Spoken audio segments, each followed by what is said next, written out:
I have had trouble with Spreaker this morning, so if you've lost me a couple of times, I get it. Cha Cha, I understand you got to walk the pup. Hey, Beach Bum, thanks for being in the chat room as long as you could. All you guys, thanks for sticking around. And I'm not sure what's wrong with Spreaker, Lenny and Andrea, but I'm having a heck of a time with it this morning. Let's go back to the chat room and say hello again to Cam, Cha Cha, Div Divizzle, Jack, Youngblood, J-Man, Ken, Flamia, Lou, guest Amira, guest Willa. I don't know who all the guests are, but they're always and forever going to be guests in the chat room. So, guest Willa, yeah, you think so? Who's hot, hot, hot? That's what I want to know. Are you talking about Cha-Cha? Are you talking about Shane Bieber? Talking about me? Let me know who you're talking about because I'd love to know, guest Willa, who you think's hot this morning. How about that? Got some other things to talk about as we move on. Got some prospects I want to go over. For those of you in dynasty leagues wanting to get information on what's going on there. How about the Blue Jays' Nate Pearson last night? Their number 2 prospect. A lot of discussion, Chappie and I've had about him over the last few weeks. Number 39 all of baseball. He went 5 2/3 innings last night. No hits. 8 strikeouts for Double-A New Hampshire. Unhittable, as he gave up no hits. A career high for innings. He threw 52 of his 74 pitches for strikes. He's 22 years old. He issued only a second inning walk and allowing a run to reach base via a third strike wild pitch in the 5th. Those were the only 2 base runners. Pearson missed nearly all of last season after a line drive fractured his arm, but he has shown why, including last night, why he was a first-round 2017 pick. He has a 2.93 ERA with the Fisher Cats. Don't you like these minor league team names? Aren't they just awesome? The Fisher Cats. And he's held opponents to 1 run or fewer in 6 of his past 7 starts. Is he a call-up? Just don't know about that. He certainly looks the part. He's certainly better than what they have in Toronto right now. Wander Franco, the number 1 prospect in all of baseball, he went 2 for 3 with a double last night, 2 RBIs for Class A Advanced Charlotte. And, I read it this way. The summer of Franco continues. It's kind of poetic, right? He's 18. He's been raking all year. 354 average through 23 games with Class High A Charlotte. He has great hands, great range. He can do it all. He's a 5-tooler. He's owned in dynasty leagues. Just letting you know how well he's doing. Nick Madrigal for the White Sox. He's their number 4 prospect. He'll be their second baseman next year, guys. Number 37 prospect in all of baseball. He's at Double-A Birmingham. Went 1 for 4 again. Another hit, a double. He extended his hitting streak to 7 games. He's a 2018 first-round pick. He's hitting .367 over 35 games with Birmingham and has hits in 23 of his last 24 games. Prior to being promoted there, he was hitting well at Class A Advanced Winston-Salem. He was a Gold Glove Award winner at Oklahoma State. He's a great contact hitter, and he's going to be up next year, in my opinion, for the White Sox. Yes, guess Willa, I know who you are. Yes, I do. Gorgeous. How about that? Yeah. Thank you for being in the chat room and all you guys. Sheldon Noose last night, 2 for 4, home run, 2 RBIs for AAA Las Vegas. He's an A farmhand. His 19th homer of the year. He was acquired via a trade with the Nationals. He's hitting .316 through 95 games. He's the A's number 9 prospect. And he's at AAA, ready to come up should there be an injury to any of their starters. Evan White for the Mariners, their number 5 prospect. He's at Double-A Arkansas, went 2 for 4 with 2 home runs last night. White is a great defensive prospect, but he can hit as well. He was a 2017 first-round pick. He hit .300 last year. He's hitting .295 through 67 games in his first Double-A campaign. Jared Kelenic, their number 1 prospect and number 22 in all of baseball, went 3 for 5 last night with 3 doubles and 2 RBIs for the Mariners' Class A Advanced Modesto Club. There are 2 players there, dynasty guys, keep your eyes on. Gavin Lux, does he ever get out? Well, he does, but does he ever go a game where he's not on base? The Dodgers' number 2 prospect and number 29 of all of baseball, 2 for 4 last night with a triple. And DJ Peters, the Dodgers' number 10 prospect, he's at AAA Oklahoma City, went 3 for 5 with a homer. These guys are both in the same lineup for AAA Oklahoma City. You know that team's scoring a lot of runs. Lux, he's had 3 straight multi-hit games. He's reached base in 33 straight games. He's got a .482 average over 20 games since his promotion to AAA. That is stinking ridiculous. .482 average at AAA over 20 games. Is he not ready to play second base for the Dodgers down the stretch? That's just a question. Now, Peters isn't hitting 500 like Luggs, but he's hot. He's 5 for 9 over his past 2 days. And he hit a homer Wednesday, and that gives him 5 home runs over the past 6 games. He now has 20 on the year. That's the 3rd straight year DJ Peters has reached the 20 homer mark. He's also working on an on-base streak. 34 straight games DJ Peters has been on base, and he's at AAA Oklahoma City. Both of these guys, should there be an injury, could certainly be called up this year to LA. Lux could be called up without an injury to play second base, because that is the one hole, if you have one, in that Dodger lineup. So we'll see. Now, let's turn the page. Those are some dynasty players, farm players. Keep your eye on. I want to talk about some trade conversation I read about this morning getting ready for the show.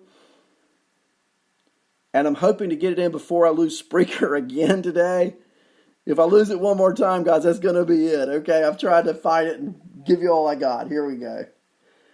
Noah Syndergaard. Now, he's got a $6 million contract for this season and 2 arbitration seasons remaining, which means his salary is subject to go up 2 more times before he becomes a free agent. Now, somewhat of a regression, but let me tell you, this 26-year-old hard-throwing righty has a 99-mile-per-hour fastball, and there aren't but so many of those guns out there to be fired. The Mets keep saying we're not going to move him, yet I keep reading of his name in trade talks. Could he go to the Astros? Twins, who desperately need starting pitching. Or the Cardinals. Don't see him going to the Bronx. Just don't see it. But the Cardinals need a pitcher, and the Cardinals are hot right now. 6 days left for one of these teams or others to make a move for Syndergaard. Okay, so now we've got Whit Merrifield, who I still think could be traded. And here's why. Number one, he signed through 2022. And a $6.5 million team option for 2023. He's 30 years old. So, shelf life, I feel really good about Merrifield this year and next year and the year after. But beyond age 32, his game, a big part of his game is built on speed. And as you get older, muscles don't quite work like they should, right? Jack Youngblood in the chat room says, looks like the Mets are more motivated to move Vargas and Wheeler than Syndergaard. Well, sure, I think I would do that. The thing is, if I'm a contender, do I want Vargas? Are you kidding me? I don't want Vargas. I put Vargas a notch behind Stroman, but I want a pitcher who's going to give me some impact. Wheeler could do that. I think you're right, Jack, on Wheeler. And I don't blame him. It's like trading fantasy players. Would I rather trade Vargas for somebody or trade Syndergaard? Well, I'd rather trade Vargas because I think he stinks. I don't want to trade Vargas in fantasy or reality. But depending on the package a team could put together of prospects in reality for Syndergaard, if you're the Mets, you certainly have to be looking. Wheeler has a lot of potential. He just can't seem to pull it together. And I think, personally, I'd rather have Wheeler on my team than Syndergaard. I'd rather deal Syndergaard, and I think you can get more value for him. Interesting dilemma, right?